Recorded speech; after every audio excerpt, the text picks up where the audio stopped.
Non, pas du tout, parce que ce qu'on voit, vous devez savoir, la sécularisation, elle avance, elle avance.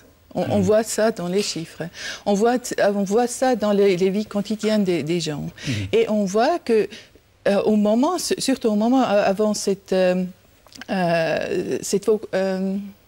votation qui va arriver, on a un débat, c'est nous, les chrétiens, contre les musulmans, contre les étrangers. Et nous disons non, nous avons un débat intérieur, les sécularistes contre les traditionalistes.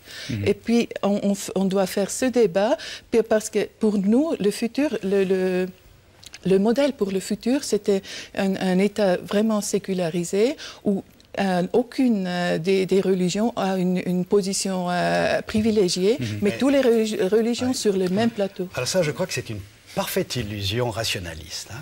On croit qu'en faisant un niveau plat, un niveau zéro de l'expression religieuse, on va arriver, c'était le rêve de la société multiculturelle, on va arriver à une sorte de neutralité et d'égalité. Or, ce à quoi nous assistons, et ça c'est le gros changement à mon avis, c'est pas la progression de la sécularisation, c'est au contraire l'augmentation de la polarisation. Quand on voit le renversement qui s'est produit en Hollande, c'est incroyable.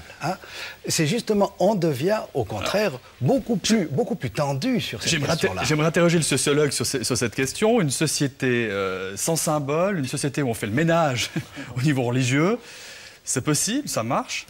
A priori non, les religions la plupart du temps ont besoin de s'incarner, elles sont des groupes collectifs qui doivent rassembler effectivement autour de symboles, de bannières, parce qu'elles sont des constructeurs d'appartenance collective, qu'elles soient effectivement sous des formes nationales ou sous des formes plus communautaires. Dans tous les cas, ça reste effectivement des groupes qui ont besoin de construire un sentiment d'appartenance.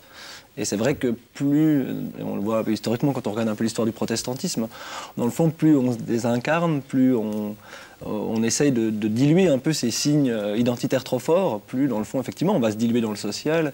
Et on a bien vu aussi dans l'histoire du protestantisme comment, dans le fond, les réflexions ont pu être portées sur le retour à une liturgie plus identitaire. De la même manière, effectivement, qu'un certain nombre de groupes religieux vont porter effectivement ce genre de réflexion pour construire effectivement ce sentiment du nous. Donc, elles ne peuvent pas être invisibles. Comment tenir compte alors? Pas invisibles, mais restrictées. Je dirais, il y a des places de culte, il y a des places de rencontres. Là, ils peuvent mettre leurs signes pour s'identifier. On enferme un petit peu les religions dans les bâtiments, c'est ça? Oui, mais à la limite, pourquoi pas? Oui, mais à la limite, quand vous interdisez ou vous ne souhaitez pas que, par exemple, des gens du Val-de-Bagne mettent dans leur commune. Mais j'aimerais faire remarquer aussi que sur le plan même légal, les questions religieuses chez nous ne sont pas traitées sur le plan fédéral, pas sur le plan juridique, mais sur le plan de la démocratie, la gestion d'une commune, d'un canton, les affaires religieuses sont traitées aussi au niveau cantonal. C'est logique et je pense que moi je suis très pour le système confédéral suisse, c'est-à-dire que l'on tienne compte. Il est évident qu'on n'en a pas la même politique. Il ne viendrait pas à l'esprit de réclamer aux lignons des crucifix dans les classes. J'aimerais vous entendre comment tenir compte de ces aspects identitaires qui, on le voit, sont forts. Oui, alors nous ne disons pas tabula rasa, nous ne voulons pas ça, mais on dit pas de plus.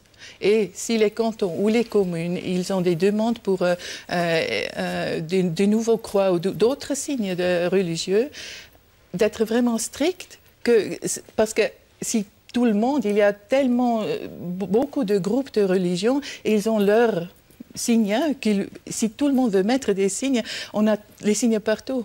Alors il faut traiter tout le monde le même.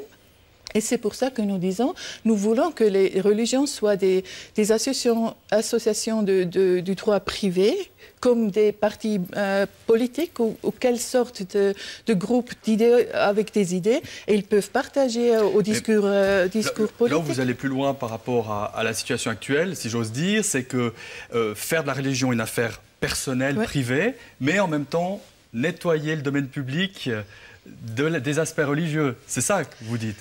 Non, nous ne prenons pas l'initiative pour nettoyer.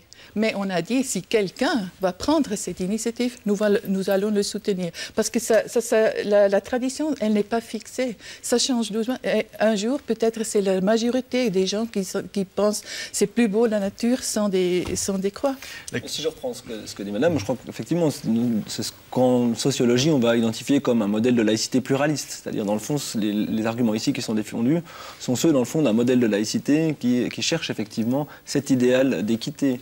Ce qui est effectivement, ce qu'il faut aussi prendre en compte, c'est, comme vous le savez, j'imagine, il y a plutôt des laïcités qu'une seule, il y a des tas de modèles différents, et c'est très difficile, effectivement, d'imaginer un modèle de laïcité sans prendre en compte un contexte national particulier. Celui de la Suisse, les confédérations, etc., est particulièrement différent de celui de la France, etc.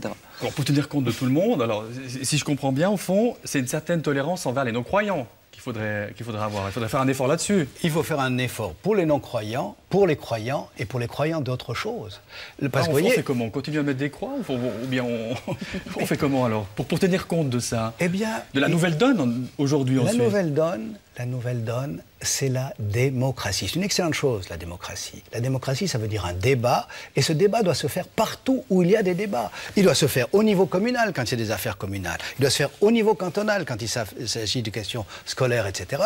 Et il doit se faire aussi au niveau fédéral quand on le traite. Mais quelle réponse il y a des réponses il n'y a pas de réponse. Moi, je crois que le propre d'une démocratie, moi, ce que je déteste dans toutes ces solutions globales et neutralisantes, et qui nous amènent, au contraire, de la naissance de particularismes très forts, c'est qu'on fait un espèce d'être abstrait, incolore, inodore, qui devrait être l'être, je ne sais pas quoi, l'homo laicus, hein, alors que nous avons toujours affaire à des gens qui, au contraire, ont tous des passions. C'est à Caspar, je vous laisse répondre. D'accord, mais ça doit être dans le cadre de la Constitution. Et on a la liberté de religion, ça veut dire que l'État ne peut pas imposer une sorte de religion. Tout à fait, mais il s'agit d'imposer rien, il s'agit de respecter la Constitution, qui d'ailleurs, chez nous, commence par « Au nom du Dieu puissant », avec une croix sur le palais fédéral, et puis j'ai remarqué ce matin... Croix sur le drapeau suisse. Je vous demanderai juste, ce sera la dernière intervention, la croix sur le drapeau suisse, puisque voilà, les symboles religieux devraient plutôt être dans les bâtiments.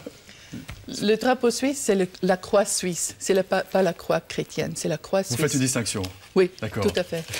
Merci d'avoir été avec nous. Merci beaucoup. Vous nous montrez la croix suisse sur le billet. La croix suisse sur le billet de 20 francs. Merci en tout cas d'avoir été avec nous pour parler de cette question des croix aujourd'hui. Vous pouvez réagir dès maintenant sur notre site internet fautpascroire.ch. Nous vous attendons sur notre forum.